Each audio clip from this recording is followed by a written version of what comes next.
Great. Well, I will introduce our panel here. Today's themes that we're going to be talking about are around competitive advantages that tools and automation can offer your business. So tools like Tipalti, tools like NetSuite, other tools that you can use in your finance system that are really going to benefit your team and help you grow faster than your competitors. We're also going to be talking about the importance of sustainable growth. I think efficiency is on everybody's minds today, especially in a world where we're asked by our executives, by our bosses, by our managers to do more with less. Talk about whether or not that's even really possible and how we can really take advantage of that in terms of your business operations, your business processes, and further. So let's jump right in. I wanted to start by giving some introductions from our panelists, and I will start with Trent Knox. So Trent, would you mind just giving a little bit of background on yourself, who you are, and some of the areas you specialize in? Let's see. My name is Trent Knox. I am the creative director of Esports Business Network. It's a community for gamers and people who are interested in getting into the business of gaming and esports. And in that, I've met with Evan about 2 years ago now, and eventually became a strategic partner and work on activations in the esports and gaming world. And Ryan? Sure. Hi, everyone. I'm Ryan Purol. I'm CEO of Arrieta Consulting Solutions. We come in and we work on your NetSuite. You're all things NetSuite. We optimize, we implement, we fit, do accounting. That's really neat. Yeah, I'm I'm the controller at Esports. I've been accounting for 15 years in that end, CPA. I've been at Esports for about 4 years, and we stream live sporting events on our website and our app, Esports.tv. Ever at.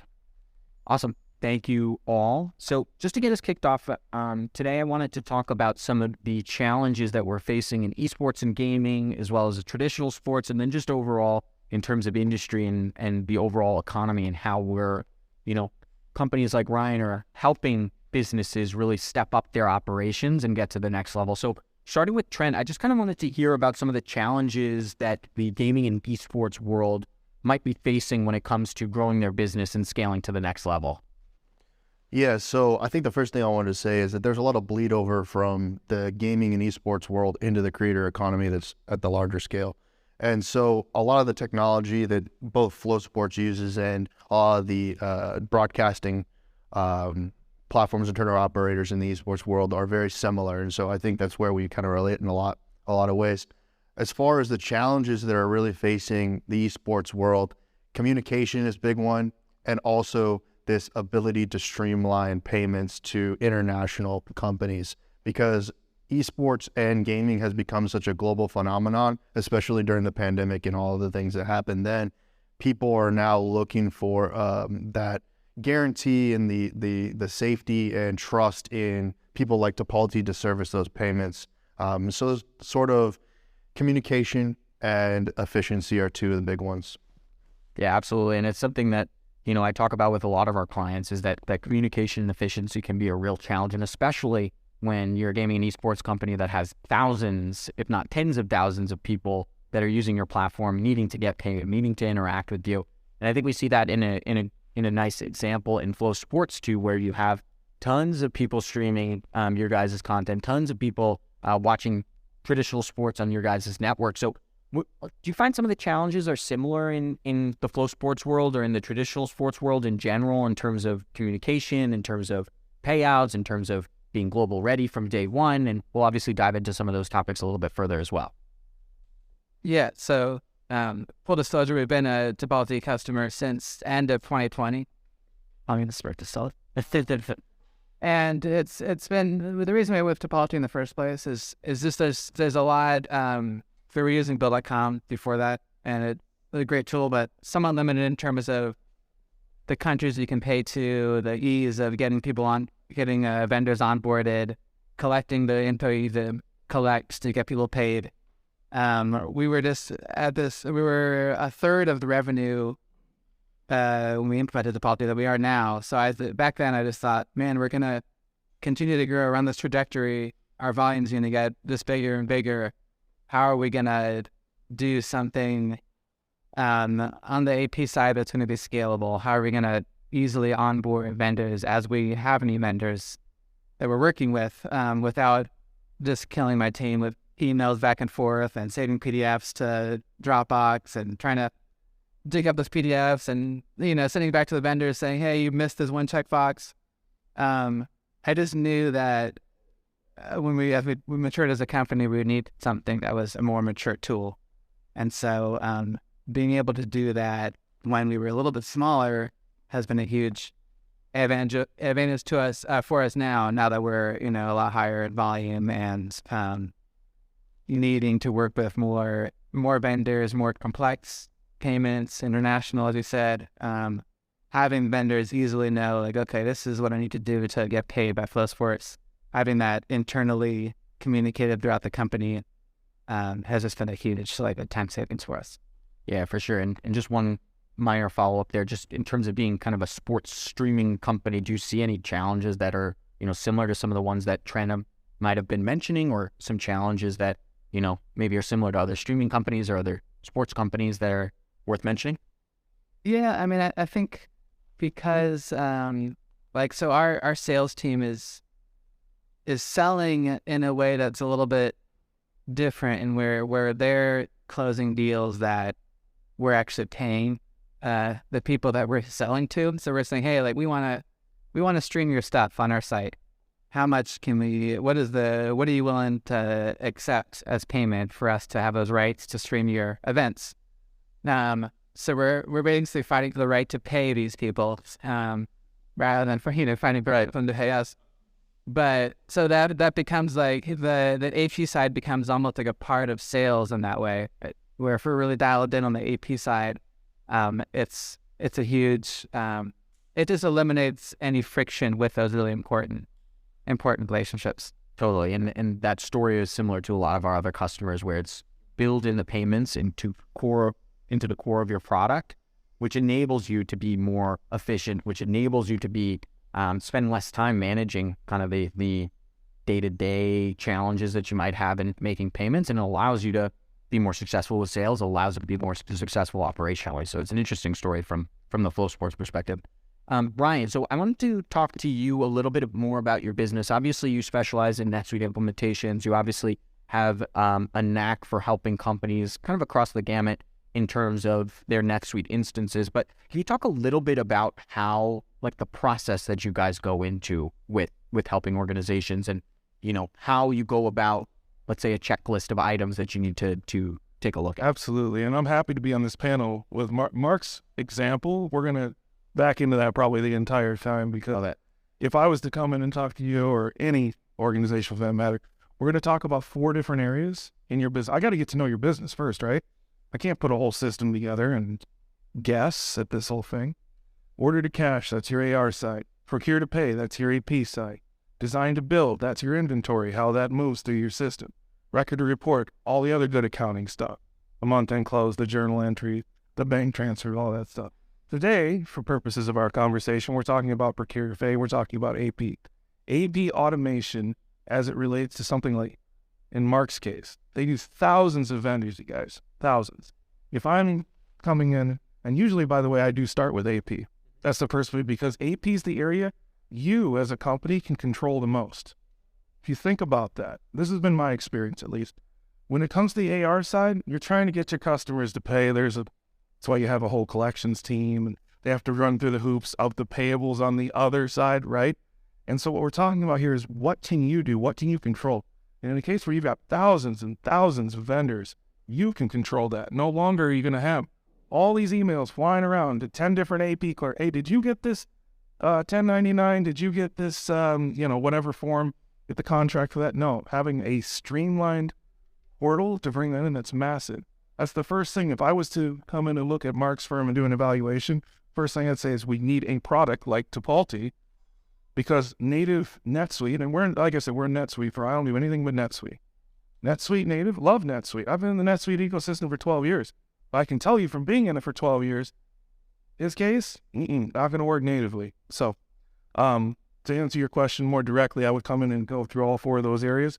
But since we're talking about AP today, we're talking about automation. That's the first thing I would do, is talk to Mark about getting Tipalti if I was evaluating his firm and he didn't already have it. Yeah, absolutely. And I think follow up on that, we talked a little bit before the panel and during our preparation about how implementations might differ or be similar across different industries. So just wondering if there's a different approach that you might take for, say, a streaming sports company like Flow Sports versus, let's say, a manufacturing company that works with, chemical products that the government needs. Not a great difference. It's not as big as you might think. Yeah. It's what I'm looking at purely is volume here.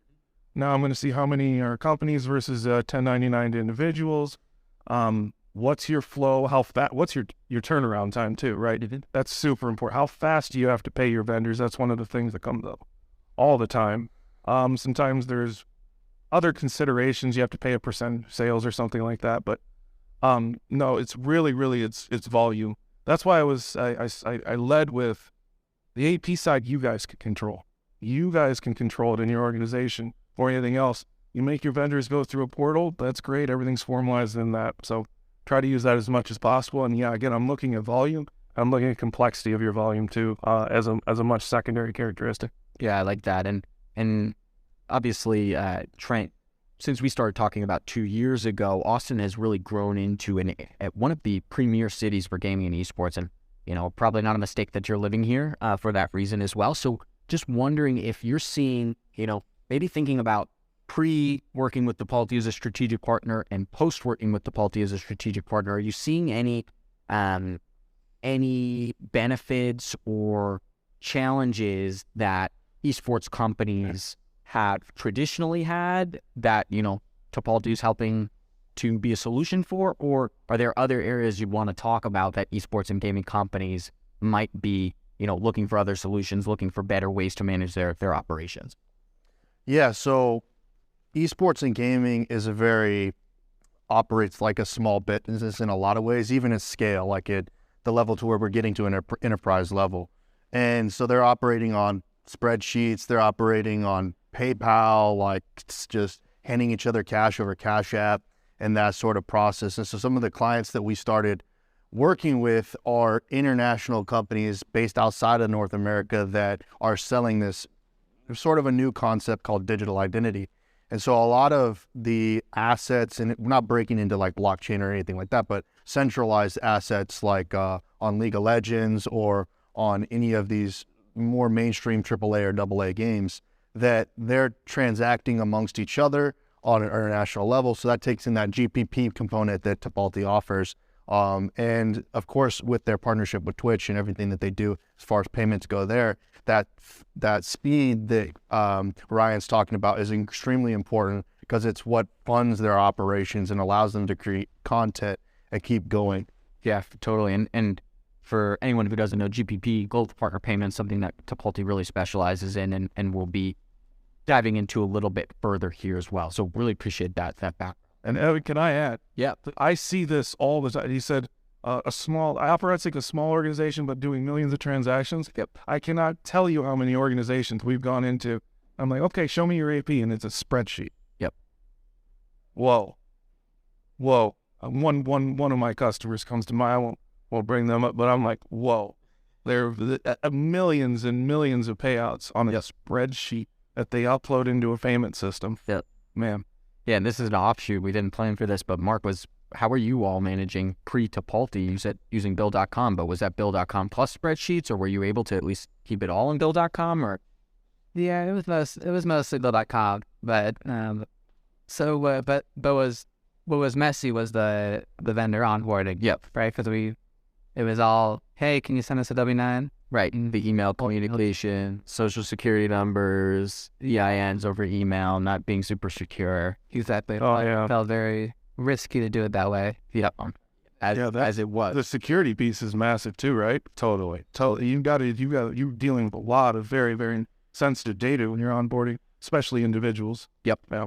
Yeah, absolutely. And it's their livelihood. And we'll get to that a little bit further in the partner experience and how we can help around that, and how you can think about your partner experience or your customer experience if it's that end to really make it best in class. So Mark, just going back to you again, wanted to talk about the tech stack at Flow Sports today. So we spoke about having Tipalti, we spoke about having NetSuite, chatted with your finance team a little bit about some of the other areas that, you're working on and might need help with. So can you give us a kind of 30,000 foot picture of the tech stack and and, how everything talks together or doesn't talk together. Yeah. Yeah, so NetSuite, obviously the core ERP, Tipalti on the AP side, as you know. And on the AR side, so we have Nydia here, who's our senior AR specialist on the team. She's put a lot of work into automating our AR processes. We have a lot of automation within NetSuite called Dunning, which will do an automatic reminders to our customers that owe us money. We have fancy word for emailing people to pay you. Reminders. Yeah. Yeah, instead of having this so many of those there. Yeah, so that's how we have a payment processor called VersaPay that plugs into AR that puts a link on every invoice we send to say, hey, click here if you want to pay by credit card or by ACH. That's helped speed up our collections a lot. We've done a lot on the AR side the last year, but Nydia leading the way there. On the T&E side, we have Concur, which I joke, this like I divorced from Concur like 3 years ago, but my stuff is still in their house, and we're still somehow like talking. But one of our goals for this quarter is to move to something else. We're reading a tool that's more modern and ensure you all get tons of emails from all the same people that I get emails from about, hey, switch to this platform. It's new, it's cool. So evaluating some options there. I have a layer on the sales tax side, which I'm sure a lot of you use as well. And we have the Stripe on the subscription payment processing side integrated with NetSuite. So everything's integrated with NetSuite. There's nothing that's really a manual connection at this point. But yeah, that's awesome. And any big projects on the horizon? You said T&E. Is that really the next big frontier that you guys are looking to tackle? Yeah, tech wise, that's kind of the main focus. Awesome. Okay. Going to you, Ryan, talking about, so you probably run into customers of all different shapes and sizes. Obviously, they're using NetSuite, but they might be using other products for AP, for AR, for billing, for, recurring billing, for any host of challenges that a company might run into. So can you talk about how you help consult when, a client might have what we call like a hairball problem in terms of ton of different systems, not necessarily all talking to each other, or, just talk about your experience in walking into customers that might have several other solutions in addition to NetSuite. There's no one way to do this. So let me be clear. Our firm is very boutique in the sense that we don't just do implementations. We come in fact, more so than doing implementations, we do what I call project reclamations, or maybe a little more on the nose rescue cases. When things go awry and the hairball needs to be untangled, right? So the first thing I do as a group, and I've got great people that work for me, we come in as a group and it is a ton of discovery.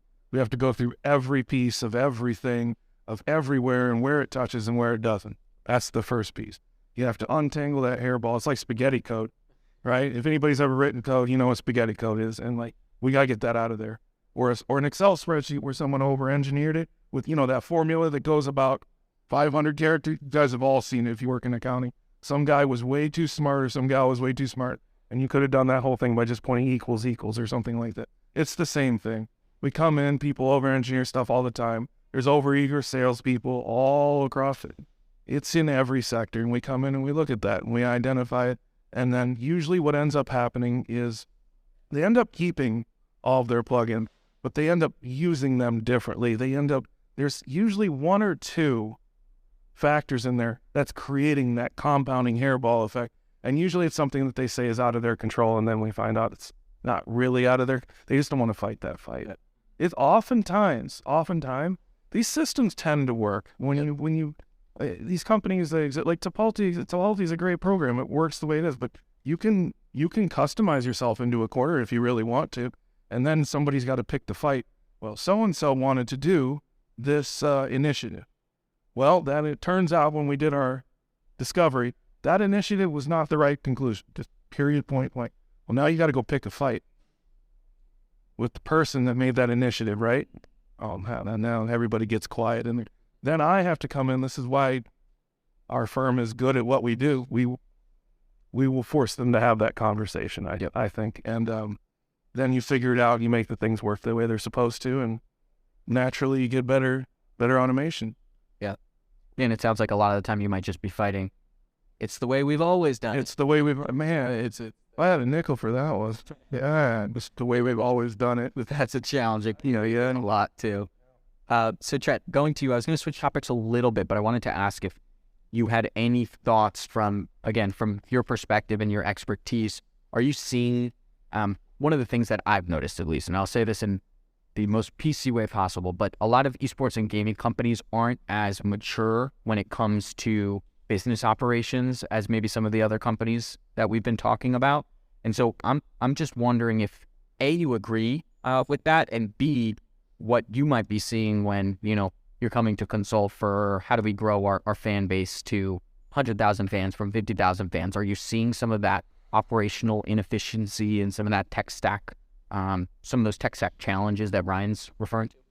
Yeah, and I kind of wanted to relate to what Mark was saying a minute ago about initially with Flow Sports was challenging with the vendor onboarding and everything like that. And that's actually something that really frustrates the gaming and esports space a lot. And Tipalti's been able to resolve some of those issues as far as bringing in the or all of the tax documents and stuff like that. And then what Ryan said about touch points. So what gaming and esports has really done really well as far as it goes into marketing and advertising and everything like that is in a digital avatar, we're able to find a lot of touch points on a singular avatar and then build that out. And so as to say, has it been really challenging? Culturally speaking, gaming is very tight niche. So if you're in a particular demographic, real-time strategy games, or if you're into massive online battle arenas, or I could break these down into their acronyms and whatnot, but I'm trying to explain in the best terminology. More like Fortnite being a battle royale.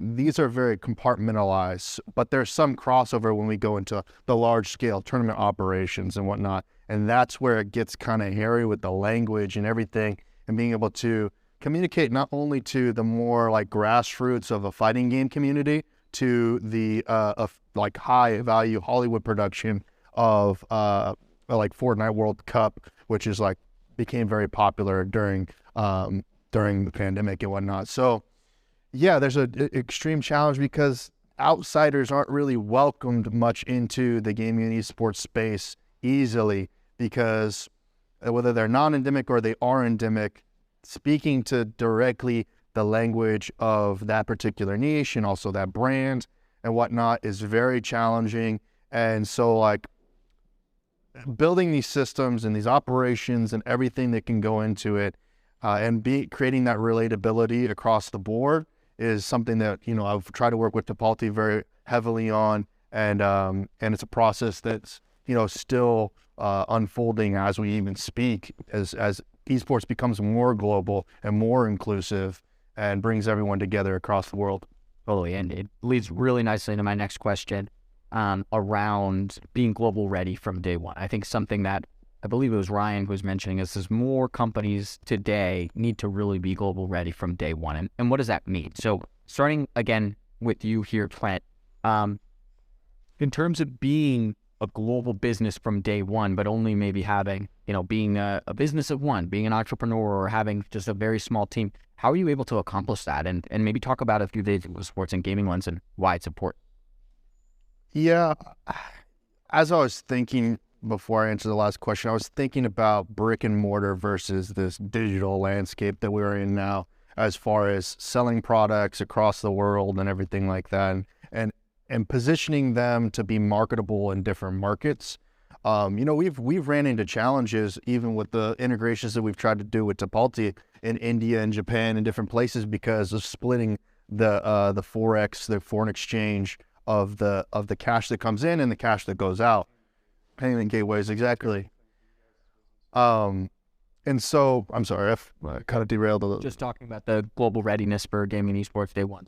Yeah, and so learning that these are issues, you only learn as you build and your community grows and you start to incorporate different cultures and things into what you're doing, especially when you're working with contractors in my space in Korea, in India, in Brazil, and trying to solve these issues. One of the mutual clients, Amplify, they do automated advertising across the board for live stream broadcasts. So they use natural language processing and computer vision in order to analyze what's going on. And so then once that the advertiser cash comes in, whether it comes in from Europe or it comes in from North America or wherever it comes from, then it has to be split out and distributed to international payments. And that's not something people think about when they think that, they're building their brand and that they're trying to do e-commerce globally. So especially in the gaming and esports niche.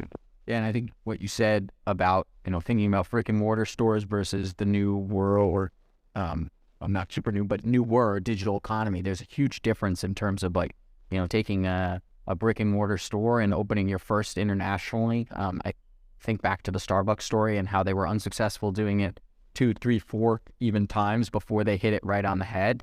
So I think, what's different today is that companies are almost expected to be ready to go global on day one. And I want to go to you, Ryan, to learn more about, I think you're generally the client base that you have as someone who's been operating for a little while, right? But how do you get them to global ready? And what are the steps that you might need to take? This is really fascinating. I want to follow up, Please. based on what Trent said. First off, vendor onboarding is a problem for everybody. Let's just get that one out. That is like one of the number one problems for it when I go in and interview a company. Vendor onboarding. Oh God, we've got W-9s, 10-9. I know I've said it like several times, but I can't stress enough. Getting that streamlined is probably the first big step you can do on the AV side of thing to be global ready. So let's talk about global ready. I want to give you an interesting anecdote. I go into companies oftentimes, like I said, and we're fixing things, right? And we're doing a discovery with them and we're talking, what are your processes? Where are you having problems right now? And we talk through where they're at and what they're doing. And NetSuite, I'm speaking from a NetSuite perspective, comes out of the box. If you buy One World, every single form on it has the exchange rate and it shows the currency. And so part of my discovery is, do you guys interact with any vendors or any customers in other currencies? And oftentimes, especially if it's a small US-based company, the answer is no. But then you can see a light bulb go off every time. But we might. One of the biggest changes I've seen over my NetSuite career, which is roughly 11, 12 years now, is that question was never answered that way 5, 7, 10 years ago. Now everybody has to be global ready. And if you're not at least thinking about it, you're behind the curve. Even if you're I'm working with a very small operation up in the Bay Area that is medical. They see patients. This is as brick and mortar as you can get. But they have to consider the fact that some of the items that they purchase are coming from China, coming from Korea, coming from India. And so everybody has to have a global ready perspective. And it's funny when I say, do you want me to turn off that currency box so you can't see it? They're like, hold on. We might need that. Let's just hold on. Then we open a larger conversation about FX and tables and all that good finance stuff when you close the books at the end of the month and you consolidate all your currency exchange, everything like that. And having a tool and having something that automates that and helps pay that, massive. And that's my biggest thing. Again, since we're talking about the AP side of things today, having a tool that helps automate both currency flux, consolidation, and getting these things paid and onboarding. If you got a lot of vendors, that's really important. And everybody. That's why I gave the example of the tiny brick and mortar in the Bay Area. Right. Everybody needs to be thinking about that because you never know. You're going to be starting up, spinning up. You're going to buy a bunch of supply chain from anywhere. Yeah, absolutely. And I think, Mark, maybe take us home here on this question about global expansion. So was Blue Sports, a global company from day one? I know you've been there about 4 years or so at this point. So were you guys global ready from day one? And if yes, tell us a little bit more about that. But if not, how did you get there? Yes, I definitely don't think we're global ready on day one. We did have One World. So we had, when I joined, we had just regular NetSuite standard. Yep. But so I had a Tipalti example of implementing Tipalti before we kind of really needed it. That was like a example of me doing a good job and being proactive. The NetSuite One World not having that in place is like the example on the opposite side where I wasn't proactive enough outside. And so we had made several acquisitions over the years. They were all U.S. companies until late 2021, we acquired a Canadian company. And all of a sudden we needed to have multi-currency subsidiary structure. it didn't have one place, so that one world you can't even do that in NetSuite. So that was a huge pain. So we acquired a company and then had to go through a implementation of one world and connect all of it to all the other systems. Compare Tipalti, everything that integrate with NetSuite had to also go through some changes as well in all those integrations. So that was a really painful few months. And yeah, if I were to do it over again, I wish I would have thought, a year before that, hey, at the pace we're growing, at some point we're going to have more and more of an international presence. Let's get ahead of that. Start to bringing one world, and just have that in place, know how that works. So I think lesson learned there is, I wish I would have thought about that sooner, because that was definitely a painful transition. Absolutely, yeah. And I think I spent 5 or 6 years at NetSuite before coming over to Tipalti, and from a sales perspective, obviously you want to sell the most that you can, but from a business operations perspective, One World is one of those pieces that everyone should be thinking about. Are you only going to be domestic for your entire lifetime as a business? That's a question that you need to be able to answer from day one. So it's really helpful to hear that insight from you, Mark. So next, I wanted to move around a little bit around managing client expectations on projects, especially when it comes to implementing new tools. This one's going to be more for Ryan and Trent, but starting maybe with you, Trent. So you've obviously been working with Tipalti for the past couple of years. I know you're working with a few other software vendors as well to help inform your network, inform the companies that you work with, and the friends that you have running companies on how to do it better. So when you're talking to them about implementing tools like Tipalti, implementing tools that are going to help them with their business operations, how do you set expectations around A, here's what you're going to gain out of it, and B, here's the truth of the matter, it's going to be hard, and here's how long it's going to take you, and here are the things that you're going to need to invest in. How do you set those expectations? It's tough because I see brands that I want to scale very quickly. I see the opportunity that's there, and it's sometimes a small window of opportunity because there's, in the gaming and esports space, there's a lot of competitors. Everyone's trying to compete for the same attention, the same eyeballs, and it's a bullet train as far as how fast it's moving and how fast it's innovating. And so as far as integrating new things and creating a software stack for the creator economy, it's been a building process as I, like you said, build relationships with different tools that resolve the issues, whether it be the onboarding or receiving payments, making payables, scaling websites through hosting services, or even just creating a new monetization tool through fandom or through physical assets and sort of a distribution model that is global. And like I mentioned earlier, kind of translating based on the particular group that I'm talking to, even in this space when it comes to like a tournament operator is mostly focused on logistics. How can we get people in and how can we get people out the door in a digital sense?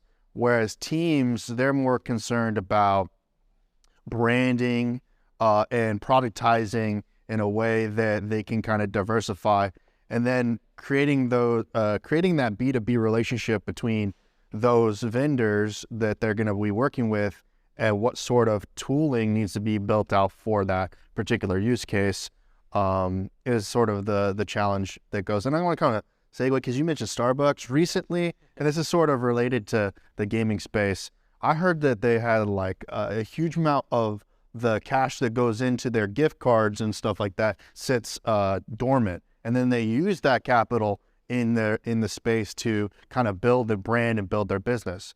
This is also true in the gaming space when it comes to purchasing digital assets. So like when you're purchasing skins or whatnot, a lot of people, especially in the Riot hemisphere of the business, which Tipalti does a lot of business with them, is they sit on a huge amount of capital that they use just from their in-game tokenization to then build their brand outward in that way.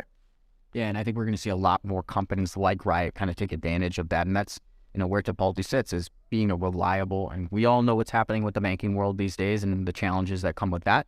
But Tipalti is there to help, be a reliable source of where you can park your cash and then help use it as a branding tool like Trent has mentioned. So I really like that answer, especially around the reshuffling of the priorities of business leaders. Their biggest thing might be let's grow our social media, but, maybe they're not really thinking about how challenging it's going to be when they have 100 more vendors to onboard because their social media is so big that they won't be able to do that. So Ryan, maybe going to you just talking about managing client expectations a little bit as well. Yeah.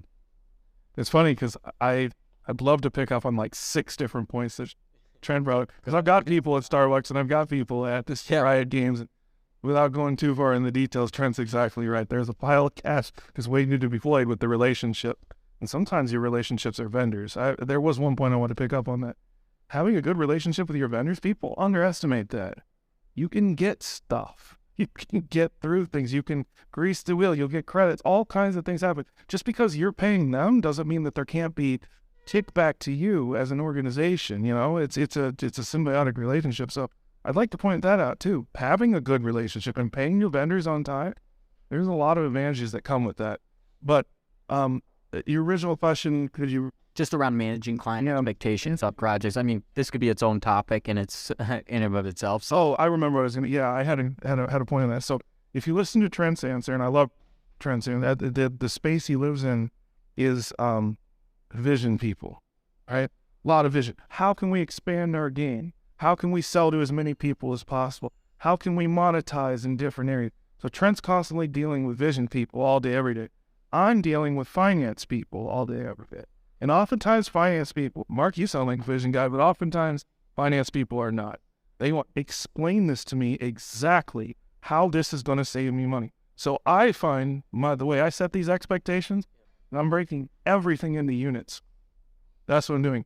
I have a huge data team. We do massive data project, and I oftentimes have to justify why a project will take 500 hours, 1,000 hours, 2,000 hours. And I'll have to sit down and I'll say, okay, you got 5 transaction types going into your system. You've got 50 subsidiaries. You've got 25,000 lines of data per subsidiary. And I have to break it down. It's going to take me 15 minutes to review the data, 15 minutes to scrub the data, 30 minutes to fix all the errors coming out. And I break it down, and that's how I oftentimes show the value of anything. And that's why, to come back to the original point we were talking about, I said I go for the volume. Yep. Right? There we go. You start getting into these huge numbers and you can see people's eyes rolled. It's a huge number. Well, I have to put that into a digestible metric or unit. That's how I do my job. So that's why I really like being able for Trent to come in and say his perspective and see that. And then all of what Trent does with his people when he's interacted with them, that eventually flows through to the finance team. Everything goes through the finance team at some point. Then I would come in and I would unitize, if you will. I don't know a better word. Or quantize what was already done on the front end. That makes a ton of sense too. And I think the next question is more of a little bit more of a theoretical question, but speaks to some of the points that Ryan and Trent were making. And I'll start with you, Mark, is when we talk about cash flow excellence, what does that really mean to you? And the reason why I want to ask that question now is because we talked a lot about the importance of, having great relationships with your vendors, paying them on time and paying them early can get you some additional benefits. And, it goes the same way. As your vendors pay you on time and accurately, you'll probably have a better relationship with them, and maybe that leads to better business and overall. So, Mark, to you on cash flow excellence, what does that mean to you and how is that helpful for your business? Yeah, I think... Well, a couple weeks ago, it meant just having cash available to us because of all the SAP stuff in it. But in a normal environment, for me, it really means having visibility into the cash inflows and outflows to give you a sense of, hey, I know what's coming. I know what our runway is. I know what are the bigger things that are coming down the road that I'm going to have to prepare for.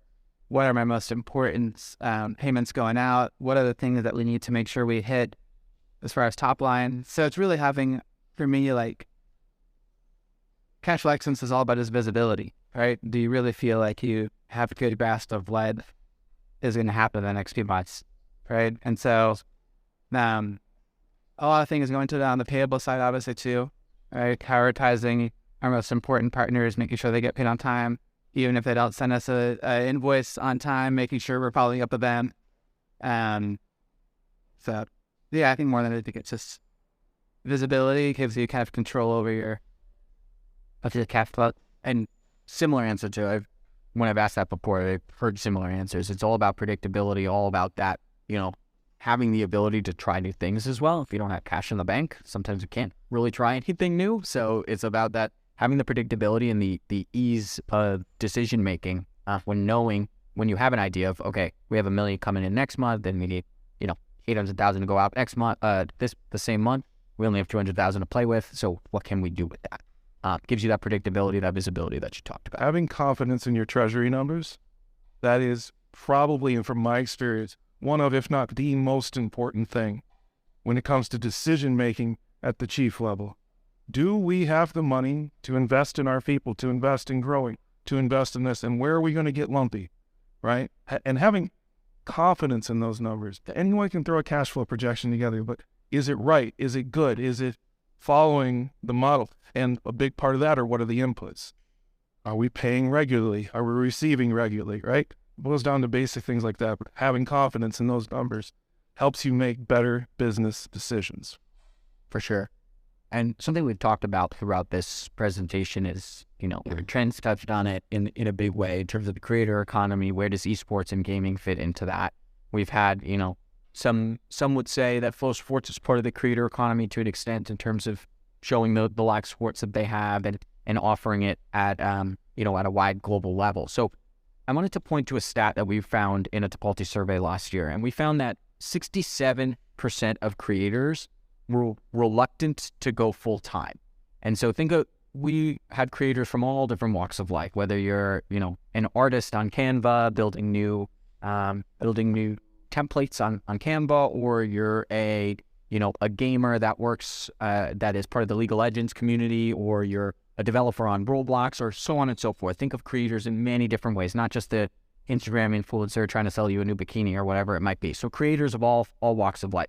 So our survey found that almost 70% of them were reluctant to become full-time creators. Why do you think that is, Trent? Starting with you. Well, I think in this climate that's hard to define. Earlier on, like 2 years ago, is like rising tide floats all ships. Right now, it's survival definitely is one of the main reasons. And I think that we've been seeing creators kind of float in and out of the gig economy and the creator economy. So like it'll go from creating content full-time to then operating more as like a vendor themselves. And I know that's a personal thing that I face. I'll go from creating my own content to going to producing or doing video production and whatnot for clients. And a lot of that has to do with the niche of culture and attention will shift away from the specific thing that they do. I know OnlyFans or whatnot was a specific big one compared to like Subscribestar or something more traditional. And everybody's trying to kind of move their brand image in different directions, right? In order to accommodate the more legacy media, which Flow Sports kind of fits in between legacy media and like new media because they offer more of a streaming service and whatnot. And so like just combating those ideas in your head and trying to find the right fit and not being, unfortunately, cancel culture or being kind of touted as like the perfect content creator. We see that like in the gaming space, a content creator like Ninja moves to Mixer, then moves back to Twitch and now kind of does a multi-broadcasting thing. Kind of diminishes the brand in a way, but also kind of highlights it on a different end, depending upon your perspective on the content creator, which is sort of why content creators have to, and mental health is a big one as far as just being kind of stable and finding that stability personally will be the reasons why you kind of float in as being part-time, full-time, or kind of more like freelance in the content creation space. Right. And I think it's a really important point to note is, for a creator, contracts that they might get aren't necessarily consistent across the board. And, I might even go to Mark here. We didn't plan for this one, but curious actually, because we're starting to see it more and more. It's like, is Flow Sports looking into partnerships with creators, with influencers to help promote the brand? And in what ways are you going to be able to take advantage of that? Yeah, so there's a few sports that are our most popular ones on our site. And in those sports, we're kind of the biggest name in sports. So we have a big presence in dirt car racing. We have a big presence in jiu-jitsu. So in those sports specifically, we can, and wrestling as well. In those three sports, really, we have relationships not only with like the event producers, like the racetracks and the, jiu-jitsu associations, and wrestling, college conferences. Now we have direct relationships with those athletes that we've covered over the years in those sports. So now we have deals directly with those athletes saying, hey, like, Gordon Ryan was really big in jiu-jitsu. We're going to pay you every month. When there's an event that you're in, we're gonna pay even more. But throughout the year, you're going to promote Flow Sports. You're going to drive business to us through your social media page and through your community that you have a big presence in. So there is, we're getting more and more into that kind of affiliate type market. An agency sort of model that, you might retain an agency for 12 months, but in today's world, it might make more sense for you to retain Gordon for 12 months than an agency because he has that brand share. He has that, connection to the network, connection to the people who are actually going to flip on Flow Sports and watch it. So it's been interesting to see how companies are prioritizing the influencers, the creators, the athletes in their spaces to help them create more runway and create a larger audience to themselves too. So I had one final question. I think we're good on time here, and then won't hold you guys too much for lunch. So I just wanted to ask about some future predictions, either for, the gaming and esports world specifically, or the creator economy, but also just in terms of, if you want to tackle some of the economics of today, what's going on with the banking industry, or what's going on just in general in terms of operational efficiencies. Any predictions? And Ryan, maybe I'll start with you. I don't have a whole lot of comments on the esports industry. That's not my core. You can leave that to me. I'll leave that to you. Trends, banking, I do. Boy, last week was real fun for my friend. Yeah. We had to migrate a lot of people off of Silicon Valley Bank and onto a number of other things. Confidence in the banking industry is going to be a big topic for the next so many months until we get this whole thing shored up. It's massive, and having a good, solid banking relationship with a solid bank is going to be very, very important for operational excellence. We saw it happen. We saw it go down a couple weeks ago, and it was that Sunday night. I was bringing my whole team back from a team building trip over the weekend, and then all of a sudden it's like Monday morning, we're on the phones. We're having to switch people over and help them move their money around, help them open bank accounts, the whole thing. So don't find yourself in that position if you can. Appreciate that. And Trent, maybe on the esports gaming side, creator side a little bit, predictions you might be looking out for? Yeah, so my core competency is esports and gaming, and it kind of goes down to podcasting, and then I don't know, a third niche would be probably videography to a degree, but the creator economy is facing a lot of challenges as they try to develop kind of bringing everything under their own branding, even banking to a degree. Own banking is a big concept where they use the payment rails of traditional banking infrastructure, but create their own banks for DEI communities and for people that feel that they're underserved in their communities as far as banking goes. And content creators are talking about this topic as it relates to tokenizing their own community and offering them an offer that grows. Gaming and esports, if you look at my market, you're not going to be too happy right now. These days, FaZe Clan is crashing like crazy. It's just dramatic. And they're sort of diversifying their brand away from gaming specifically to more lifestyle. So apparel, the beverages that the fans drink, to the overall cultural experience that they get in an in-person or event marketing to that degree. the future of this is going towards AI, going towards blockchain, going towards, like I said, owning their branding, of course, across the ecosystem of the tools that they use, white labeling and whatnot as far as productization goes.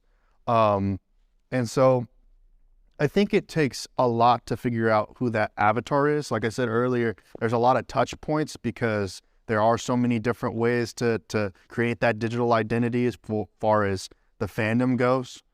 And so I think that'll get a lot clearer as far as like, how can we build skins around their favorite players?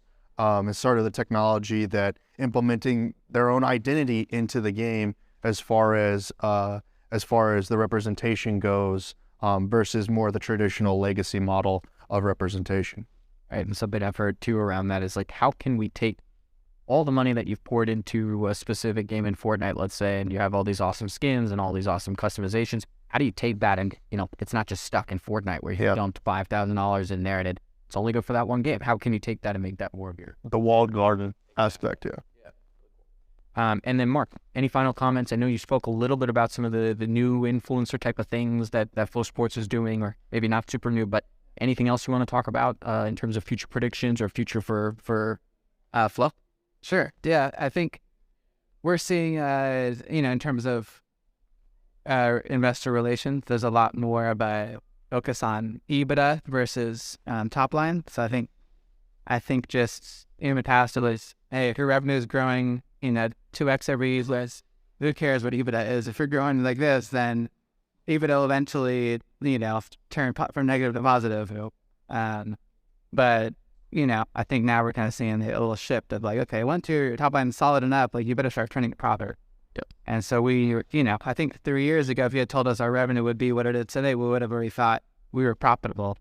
So we're thinking through as a company and talking to our board, like do we need to focus just on the things that we do best and just drive more of that EBITDA margin? So that's kind of where we're at now on the investor relations side. And I think that's where a lot of tech startups have kind of been focusing the last few months. I see that in live business too. Yeah. It's all moving from top line to EBITDA. Yep. And including the biggest thing, if you want to tie it back to the banks, a lot of companies that have loans, right? The loans or the lines of credit are tied to no longer top line. They're tied to the covenants are tied to EBITDA. You have multiples. This is really, really important. So you're managing your cash flow. And no longer it's like sell. It's like, oh, hold on. We need to know what we're paying and when we're paying it. Yeah, we recently did a webinar on this exact topic with NetStreet and one of our clients, Noom, talking about how strategy has changed in the past 3 to 5 years. It's growth at all costs. Yeah. Mark was saying, now we're kind of going back to the, not legacy, but more of the traditional thoughts around, you need to be profitable within a certain amount of time. And it sounds silly to say it out loud, but traditional profitability. Yeah, being profitable. Imagine I'd like to add one more thing to that. So in my space, esports is a marketing arm of the gaming space. And so what ties directly to the EBITDA is the return on ad spend, or ROAS, another four-letter word. But so as things get tougher, you can't stop marketing. You have to continue to put your product into the market and don't pull money away from marketing to put into, infrastructure or a different department, because you need to be branding as much as possible in this time so that you're not one of those sinking ships as tides go down lower. So there's more money going into esports, even though you see the market kind of fluctuating, because as the tides rise, all ships float rising tides. Well, really appreciate you all. I know we are just about at time here, but I wanted to thank everyone for joining us. Thank you for paying attention to our panel. We do have lunch being set up right there, so I don't want to hold us too much longer. But again, I'd just like to say thanks to Mark, Ryan, and Trent for joining us. And please feel free to stick around, have lunch, mingle for a little while. I think we have the space till about 3 p.m. So really appreciate you guys being here, and thanks for listening. Nice to see you, Jim.